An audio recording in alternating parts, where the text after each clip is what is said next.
പെരുമ്പട പുത്തമ്പള്ളി പിന്നെ ശ്രേഷ്ഠത ഉണ്ടായിരുന്നു. പക്ഷേ അത് പിന്നീട് വരുന്ന ഭരണകർത്താക്കള് അത് വരുമാന മാർഗമായിട്ട് കണക്കൂട്ടിയിട്ട് വിശ്വാസം കൊണ്ട് വരുന്ന ആൾക്കാർക്ക് പിന്നെ ഇത് സാമ്പത്തിക കള്ളത്തിനൊക്കെ പിന്നില് എൻ്റെ പിന്നെ സാമ്പത്തിക കള്ളമാണ്. അപ്പോൾ ഇത് കാരണം ആൾക്കാർക്ക് ആ വിശ്വാസം നഷ്ടപ്പെട്ടു പോവുക. കാരണം എന്തുകൊണ്ട് തന്നെ ഇപ്പോൾ ഒന്നിന് ഉദാഹരണമാണ്, ഇപ്പം ഞാൻ പോയതാണ്, ഇതൊക്കെ നമ്മൾ പോയി കാണണം. കാണാത്ത കാര്യം പറയുന്നത്, അത് കണ്ട കാര്യങ്ങൾ പറയുന്നതും വിഷയങ്ങളുണ്ട്, പറയാൻ പറ്റാത്ത വിഷയങ്ങളുണ്ട്. ചിലപ്പോൾ നേരിൽ കണ്ട നമ്മൾ ഒരാളോട് പറഞ്ഞ ചിലപ്പം അത് ആ കുടുംബങ്ങൾ അതല്ലെങ്കിൽ പിന്നെ ആ ഫാമിലിപ്പെട്ട ആരെങ്കിലും മരണപ്പെടാൻ വരെ സാധ്യതയുണ്ട്. അങ്ങനത്തെ വിഷയങ്ങൾ കണ്ടാൽ നമ്മൾ പറയരുത്. അതായത് വിശ്വാസ കാര്യങ്ങൾക്ക് തുറന്ന് പറയാനുള്ളത് എപ്പോഴും നമ്മൾ പറഞ്ഞുകൊണ്ടിരിക്കണം. വിശ്വാസത്തിന്റെ കാര്യം, തെറ്റുകൾ മനുഷ്യർക്ക് പറ്റും, തെറ്റുകൾക്ക് മനുഷ്യന് പറ്റും. മൃഗങ്ങൾക്ക് എവിടെയും തെറ്റ് കിട്ടുന്നതാണ്. അപ്പോൾ വിശേഷബുദ്ധി മനുഷ്യനാണ് പറ്റുന്നത്, ആ മനുഷ്യന് തെറ്റ് പറ്റും.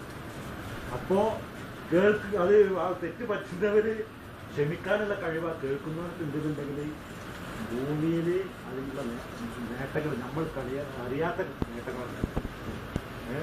ഇത് ഇപ്പോൾ പുത്തപ്പള്ളിയിലുള്ള മഹാന്മാരുതാണ് അതിനുള്ള അടിസ്ഥാനപരമായിട്ടുള്ള പിന്നെ കാര്യങ്ങളുണ്ട്. അടിസ്ഥാനമായിട്ട് അതിന് ദിവസമുണ്ട്.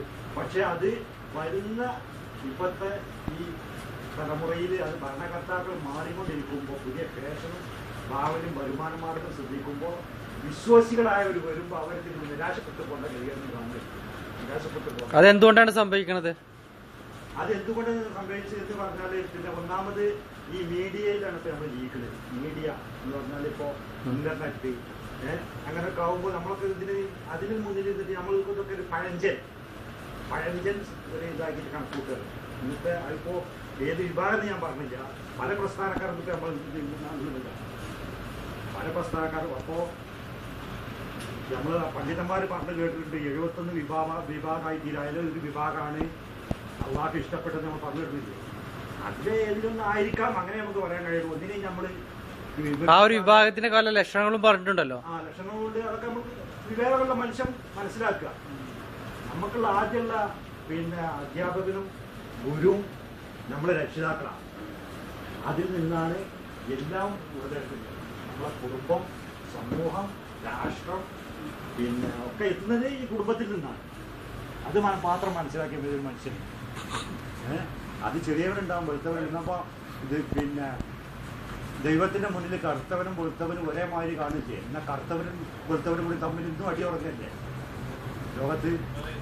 എന്നതുപോലെ തന്നെ എല്ലാ കാര്യവും എന്ന് പറഞ്ഞാൽ ഇനിയിപ്പോൾ മാത്രം പറഞ്ഞില്ല. അപ്പം ഇനിയിപ്പോൾ ഗൾഫിൽ ജീവിക്കുന്ന ആണുങ്ങളെ ഭാര്യമാര് ഭർത്താക്കന്മാർ അറിയാതെ ചികിത്സക്കല്ലാതെ അവിശ്വാസത്തിന് പോകുന്ന വ്യാജ തങ്ങന്മാരും മുഅല്ലിമുകളുണ്ട്.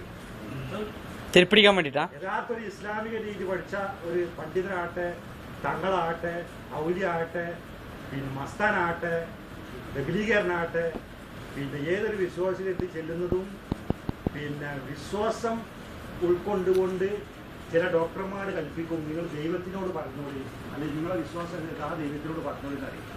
അപ്പൊ അത്തരക്കാരല്ലാത്ത ആൾക്കാർ ചില വ്യാജ പിന്നെ ഇതിൽ പോണ സ്ത്രീകൾ എന്തുകൊണ്ട് അങ്ങനെ പോകുന്നു ചോദിച്ചാൽ ഒറ്റ മറുപടി സ്റ്റൈലായി ഉണ്ടാവട്ടെ. വല്ല